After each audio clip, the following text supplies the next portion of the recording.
Si no tiene perdón la blasfemia y luego una persona quiere arrepentirse de ello, no podría.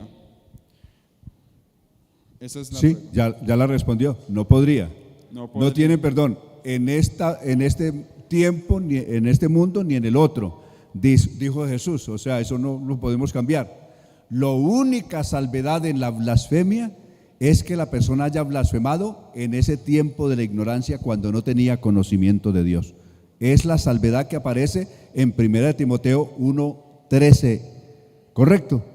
De lo contrario, si a plena conciencia blasfema contra el Espíritu Santo, o le atribuye al Espíritu Santo, o le atribuye al diablo lo que es del Espíritu Santo, ahí no hay salida. Es como si a alguien tiene por inmunda la sangre de Jesucristo, ¿qué esperanza le queda? Amén.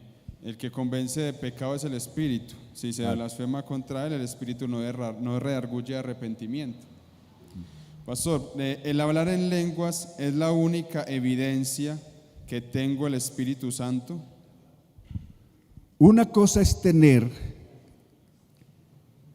la obra del Espíritu Santo en su vida y otra cosa es el bautismo del Espíritu Santo. El bautismo del Espíritu Santo siempre se da con la evidencia de hablar en otras lenguas. Lo anunció Jesús en San Marcos capítulo 16, verso 17. Y estas señales seguirán. ¿Seguirán a quiénes? A los que creen. En mi nombre echarán fuera demonios, hablarán nuevas lenguas. Note que está incluido ahí. Y siempre, cuando usted mire el libro de los Hechos, que es nuestro modelo, el libro de los Hechos es el modelo de doctrina apostólica que debemos seguir, y este es un simposio de doctrina apostólica. En la doctrina apostólica que aparece en el libro de los Hechos, note, el día de Pentecostés, ¿cómo supieron que era el Espíritu Santo? Hablaban en lenguas como el Espíritu Santo les daba que hablasen. 2:4 de Hechos. ¿Cómo supo Pedro y los 6 hermanos judíos que habían ido con él a la casa de Cornelio, de que estos, los de Cornelio y los suyos, estaban recibiendo el bautismo del Espíritu Santo? Hechos capítulo 10, verso 44, vino sobre ellos el Espíritu Santo y hablaban en lenguas y magnificaban a Dios, ¿correcto? Entonces, los que habían ido con Pedro entendieron por las lenguas, porque los oían que hablaban en lenguas, entendieron que era el bautismo del Espíritu Santo, y Pedro también lo entendió, incluso lo afirmó. ¿Puede alguno impedir el agua para que no sean bautizados estos que han recibido el Espíritu Santo lo mismo que nosotros? ¿Por qué supieron que habían recibido el Espíritu Santo? Porque los oían que hablaban en lenguas. En Hechos capítulo 19, verso 5, es en Éfeso. Pablo ora por los primeros creyentes en Éfeso, que eran unos 12 hermanos, unos 12 varones, y después de explicarles, estos habían sido bautizados antes en el bautismo de Juan, y después de explicarles correctamente el Evangelio de Jesús, oró por ellos y ellos recibieron el Espíritu Santo. ¿Cómo supo Pablo de que estaban recibiendo el bautismo del Espíritu Santo? Porque hablaban en lenguas y profetizaban.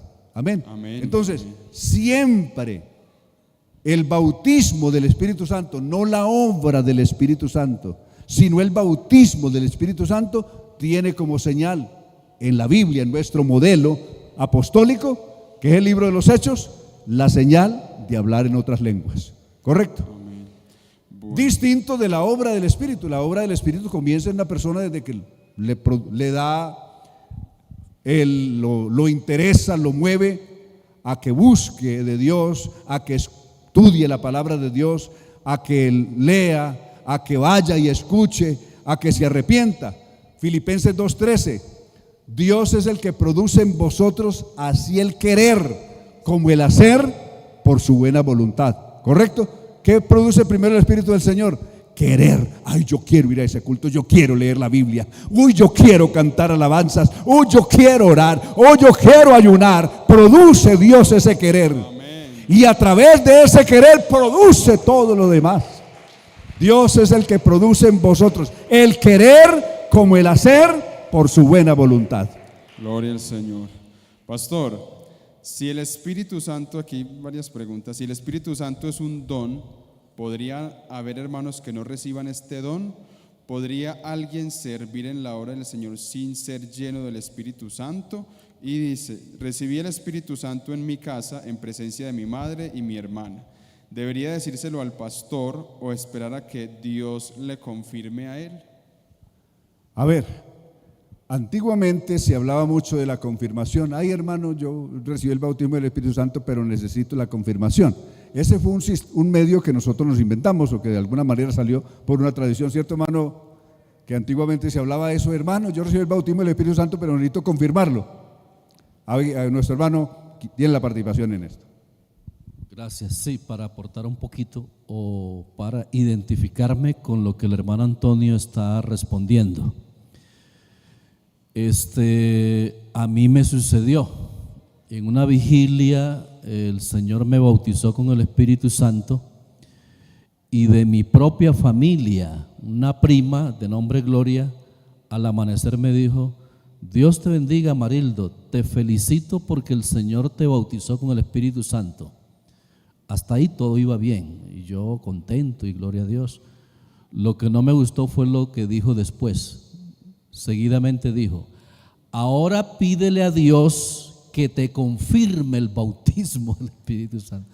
Entonces sí es cierto, antiguamente, años atrás, solía ocurrir que había creyentes que decían que se esperase la confirmación. No, una vez bautizado del Espíritu Santo ya estás bautizado. Una persona que fue bautizada con el Espíritu, fue bautizada en agua, fue bautizada con el Espíritu Santo. También hay casos que hay gente que es bautizada con el Espíritu Santo hasta antes de ser bautizada en agua. Yo tengo un primo de nombre Agustín, que él lo bautizaban un lunes festivo y una tarde antes, en el culto, el domingo en la tarde, el Señor lo bautizó con el Espíritu Santo, un día antes de ser lleno del Espíritu Santo. Entonces, ¿qué ocurre? Hay gente que es llena del Espíritu Santo y se aparta. En ese caso, yo creería que ahí la oración es: Señor, renuévame, ¿cierto que sí? Renuévame el don del Espíritu Santo que tú allá en aquella época me diste o con el que me llenaste antes de apartarme. Pero de confirmación no, eso ha sido un error. Amén. Sí, perdón, hacemos alusión, eso se hizo muy popular cuando yo llegué a la iglesia, eso era común. Alguien, así fuera en el culto, recibía el Espíritu Santo y un hermano le acercaba y le decía: lo tienes que confirmar en otro culto.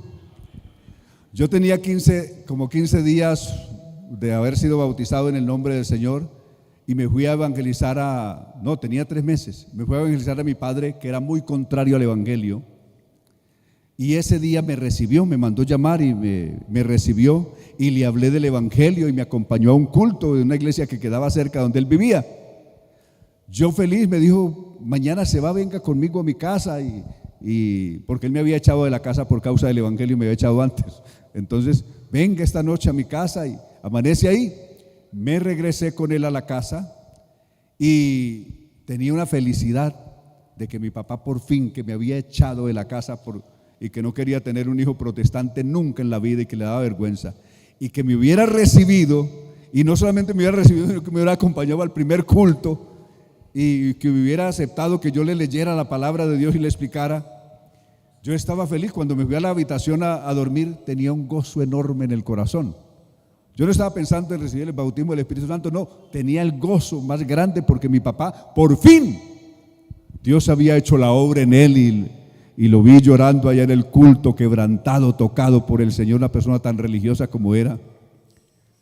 Y yo me puse a orar y ya muy tarde de la noche me quedé dormido, y cuando me quedé dormido yo seguí con ese gozo y me desperté hablando en otras lenguas, orando y hablando en otras lenguas. Pero me pasó la pregunta por ahí, como la pregunta esa. Yo me imaginaba que el Espíritu Santo había que recibirlo era en el culto. Entonces yo eso no lo di por el Espíritu Santo, sino que dije: yo lo tengo que confirmar es en el culto. Entonces a mí me preguntaban si había recibido el bautismo del Espíritu Santo. Yo les decía que no. Les decía que no, porque yo tenía en la cabeza que había que recibirlo era en el culto público, que allá si uno estaba solo, eso no era válida, la creencia que yo tenía. Pero eso es vago, eso no es verdad. el Señor bautiza a la persona donde quiera bautizarlo con su Espíritu Santo, cualquier lado.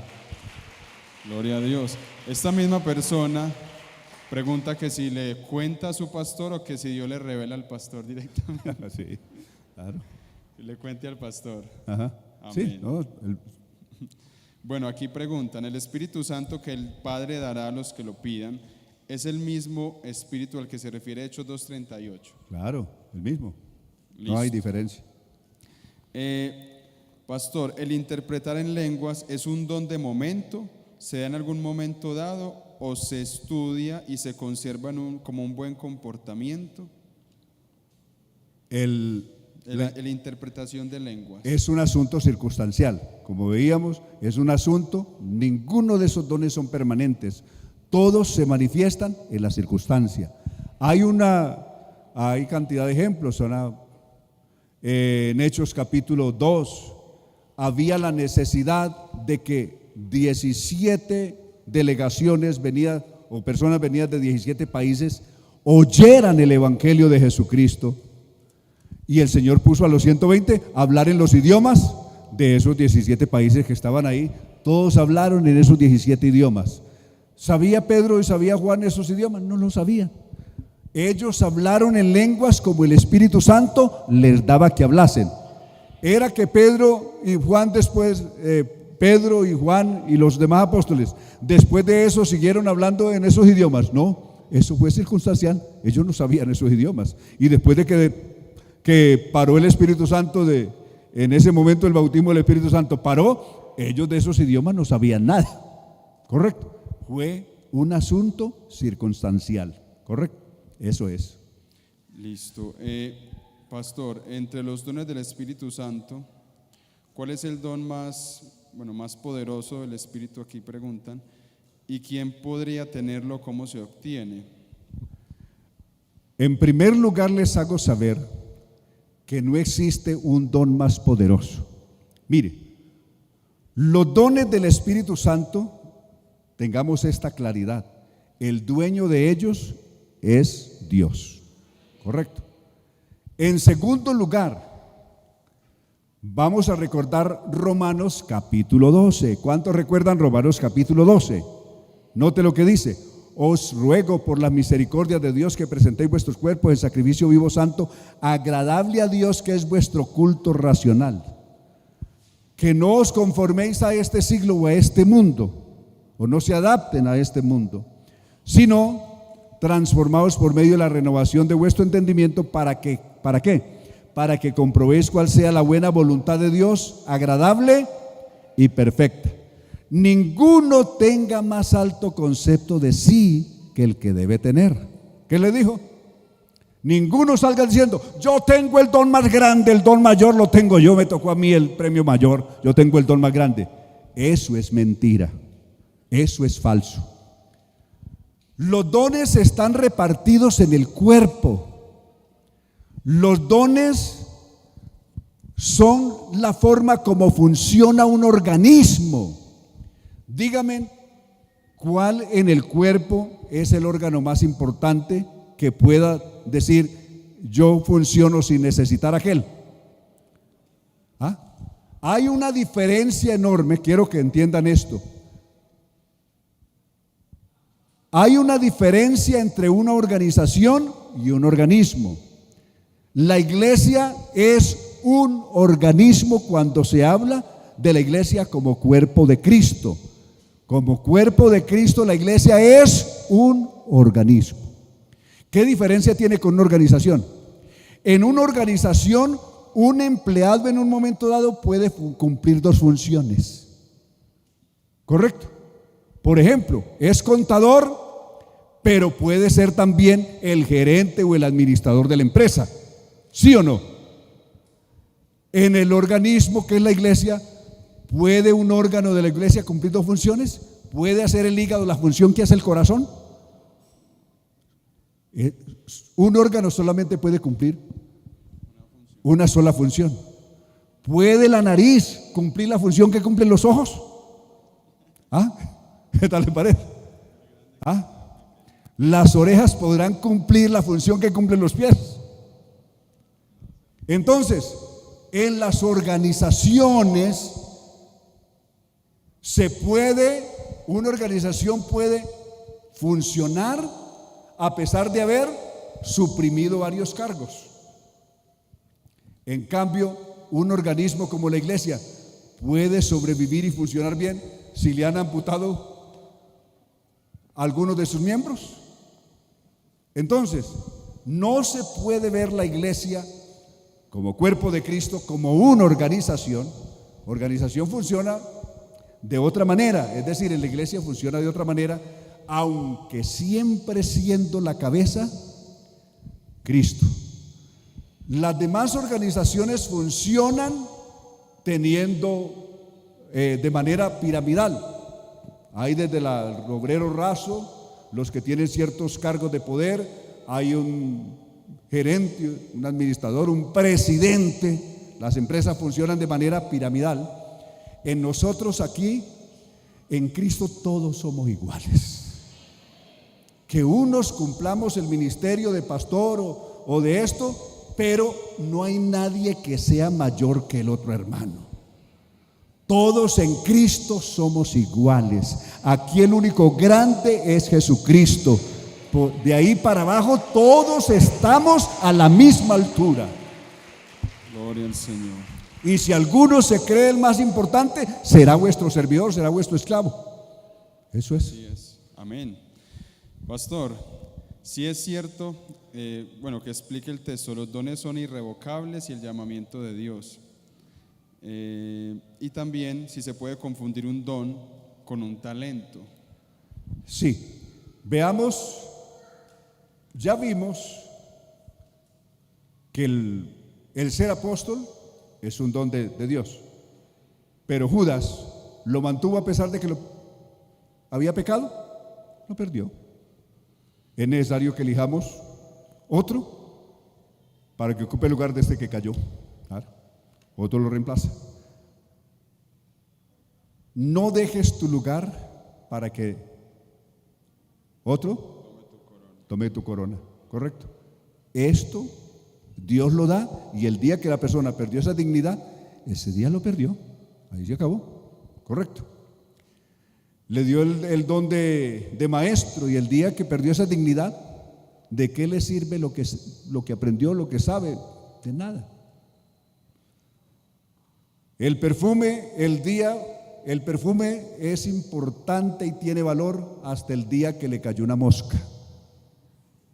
El día que le cayó la mosca al perfume, esa mosca echó a perder el perfume del perfumista, dijo Salomón.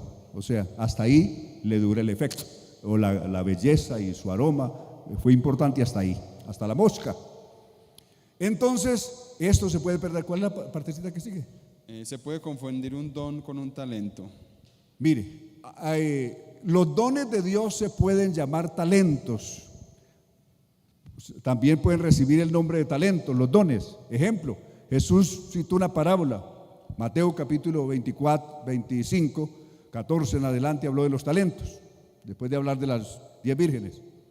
Dice que, citando un ejemplo, que un señor, un día, muy rico, llamó a sus siervos y les repartió sus talentos, les repartió unos talentos.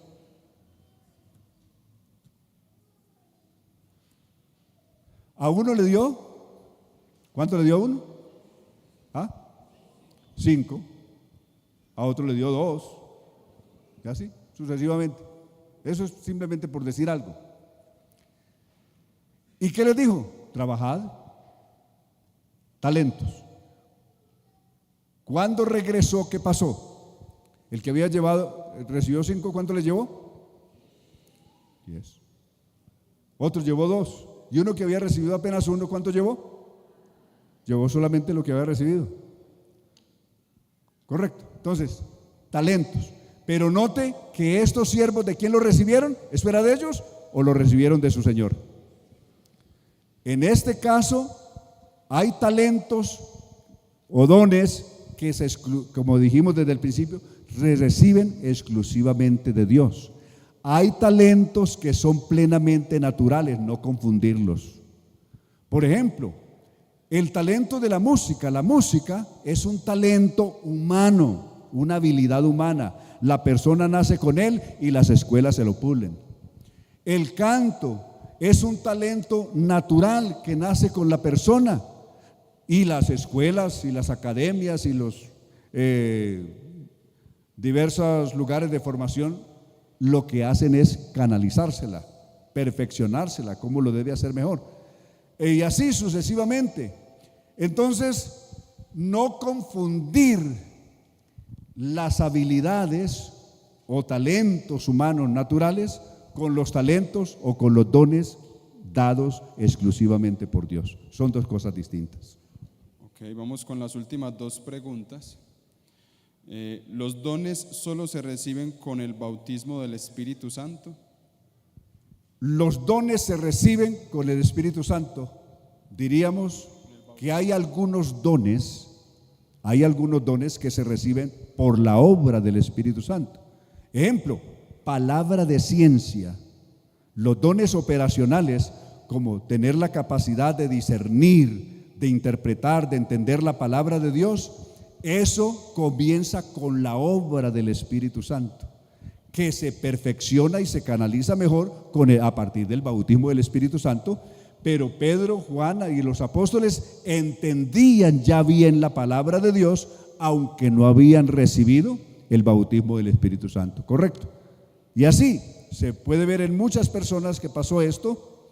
Entonces, hay algunas cosas, algunos dones que pueden funcionar desde que la obra del Espíritu Santo está en el individuo, y otras que se perfeccionan y se amplían a partir del bautismo del Espíritu Santo. Aquí hay una pregunta que está repetida en varias ocasiones. Dice, La última, porque tenemos el reloj. sí, esta es la última. ¿Qué pasa si un hermano nuestro que habiendo recibido el Espíritu Santo se aparta, acaba en pecado, después vuelve, ha pisoteado la sangre del Señor, se puede restaurar? ¿Cómo dejar de contristar? En primer lugar, quiero decirles que es pisotear la sangre de Jesús. No pisotea la sangre de Jesús alguien que se aparta.